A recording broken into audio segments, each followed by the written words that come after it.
Hi, Dr. Greene. How are you doing? I'm doing great. How are you doing? I'm doing great too. Thanks for having a chat with me today. And the week we're releasing this episode is National Infertility Awareness Week. Yeah, and honestly, I almost wish that like a lot of things that get renamed over time as our expectations change. I wish we just called it National Fertility Week. I totally agree. Because I mean, the reality is fertility needs and options have expanded dramatically, and there's a lot of people that need reproductive health services for reasons that are completely independent of lack of ability to conceive naturally. That's a very good point. I know that's what they call it, right? NIAW. So that I stands for infertility, unfortunately, but I'm with you on let's rename it fertility, right? Yeah, and I think it also kind of marginalizes a certain amount of the success that we're able to achieve in overcoming fertility problems, and again, I think it all kind of goes back. I've been doing this since 1995, and in the early days, the word infertility had a real stigma attached to it. I remember in my training days at UCLA, there'd be times that we would see patients that were prominent public figures in our office, and then, months later, they would announce their pregnancies and claim that they conceived naturally. And it's because, a lot of these people were Hollywood people, and they felt it actually was so stigmatizing that they would actually go into People magazine, talking about their natural pregnancies when we knew the truth. Interesting. And now, I mean, think about it. Michelle Obama conceived both of her daughters through IVF and was very open about it. So, I mean, it gives you an idea of how things have changed. Yeah. From being, stigmatizing to now where, we had a recent first family that was, conceived as a result of these technologies. I wish she had been more open about it during her husband's presidency, don't you think? I mean, while he was in office, it would have been nice. I don't think she was very vocal about it when he was in office. Well, I think I don't really second guess other people's motivations. I think, one of the things that I believe is that Michelle Obama was basically, she seemed like she was trying to help raise a healthy family in an otherwise very strained environment. What's considered normal. She didn't want her kids to be thrust in the spotlight during a tender age any more than they needed to be. No, that's a good point. And I'm very respectful of that, because she wanted to wait until they were adult enough that they could speak out on their own behalf.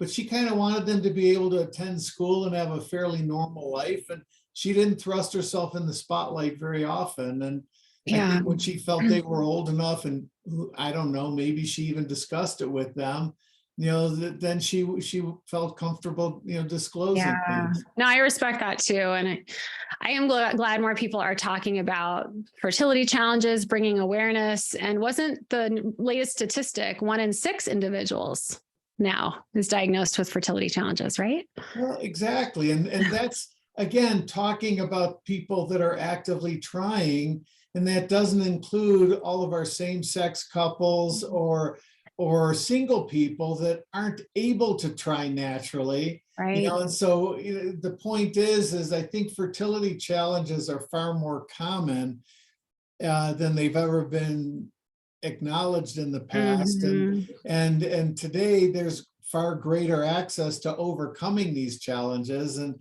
I think my goal in National Fertility Awareness Week is to make sure that all people are aware of these options, including people that don't consider themselves infertile, but just might not realize that treatments are accessible to overcome things like an absence of a partner of the opposite sex. There's so much, this movement, this week that we're talking about. I was searching on the Resolve website, which is our National Infertility Association, that this movement was founded in 1989. So not that long ago. I mean, the mission is to empower you and change the conversation around infertility.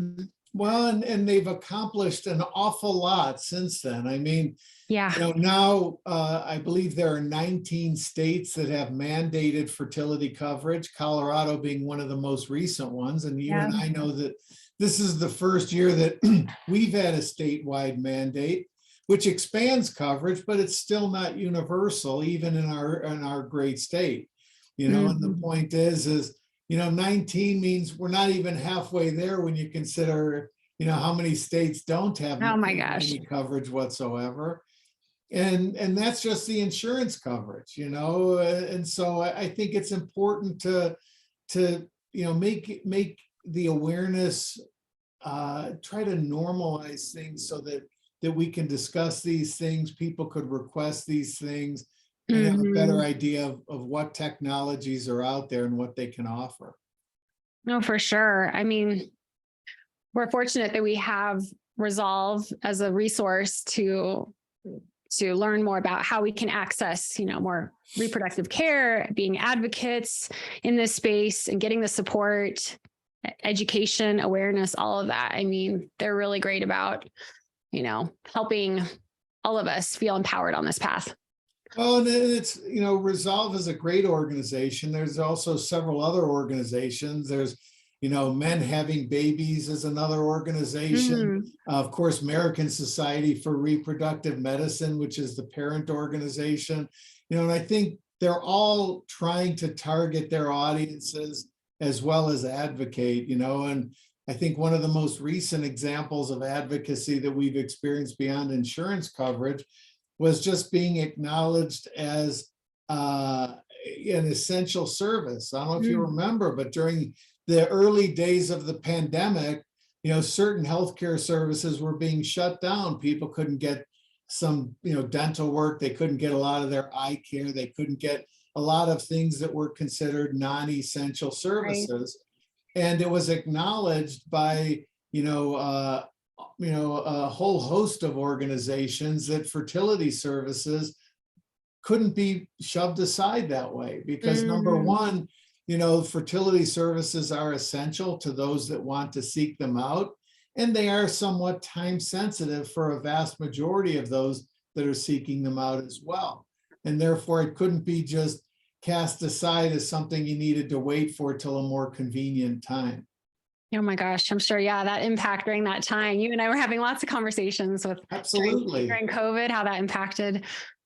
I mean, yeah, and we all have like regulatory agencies we need to answer to, and so it's a matter of we could have very easily been forced to try to shut down in order to limit some of the things that we were dealing with. With this National Infertility Awareness Week, I didn't realize that it was in 2010 that it became a federally recognized health observance by the Department of Health and Human Services. Yeah. That's pretty cool. Well, and it's since that time, and again, I think as we talk about fertility services, instead of just talking about infertility, yeah, it's also important. Another subject you and I have addressed is egg freezing.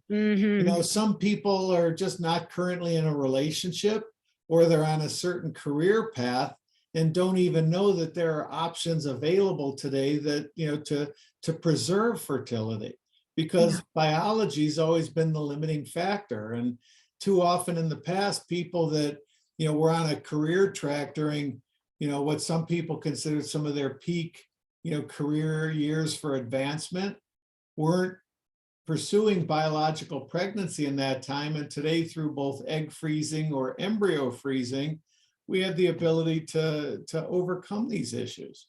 Yeah, thank you. And I did a podcast episode on egg freezing. So remind anyone to go check that one out.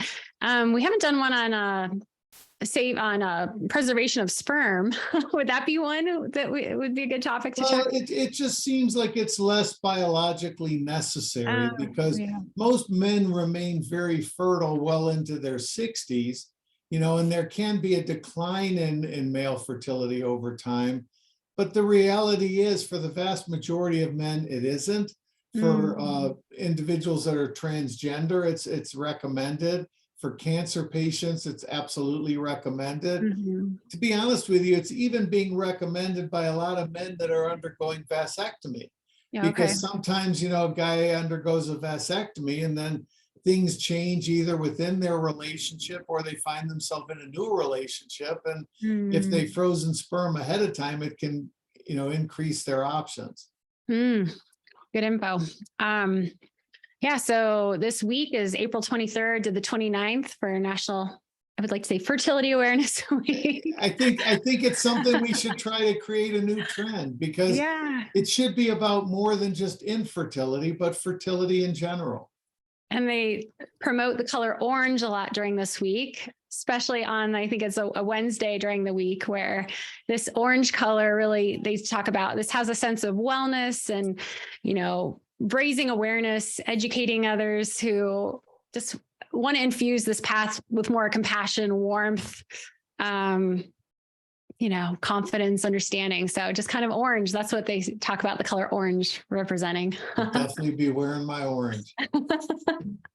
Yes. And using your voice, that's another theme, I think, for the week is use your voice. And I think you and I having these podcast episode conversations, this is one way we are using our voices and having the hard conversations and the much needed topics that aren't always talked about. And I appreciate you. I think, not meaning to digress into things related to politics, Yeah. but fertility awareness is important. And a lot of people aren't aware that a lot of the changes that are going on, in terms of laws and whatnot, they are affecting patients that are seeking fertility treatments as well, and a lot of people don't realize that, many of the same laws that are trying to target, abortion or pregnancy termination are also seeking to limit the access to reproductive health services in general, including things like preserving eggs and embryos. And these are all technologies that many of us feel should be between a patient and their healthcare providers and their partners. But other people want to make it, public in a way that is unfortunate. And I think I think part of fertility awareness is making sure that people do realize that their vote counts. Oh, yeah. Because, the reproductive age population has one of the lowest voting records in terms of percent of people that actually vote. And a lot of these, laws are being created by people with white hair who, reproduction is something long past their options. And I think it's important that if people want to continue to have access to fertility promoting procedures, they need to be aware and pay attention to what's going on. Oh, for sure. Yeah, it's unfortunate how many lawmakers are affecting men and women's lives in a huge way. Not for the better. Any other final thoughts you'd like to leave? No, I said, I think if anything, I like to end on a positive note and talk about, really the tremendous potential that things, offer today. And you and I have spoken previously that, I've been doing this since 1995. In the early days of my career, our goal was to create a pregnancy. And then as the technology got better, it became, okay, how do we create a pregnancy more reliably? And then it became, how do we create a pregnancy that only involves one baby at a time?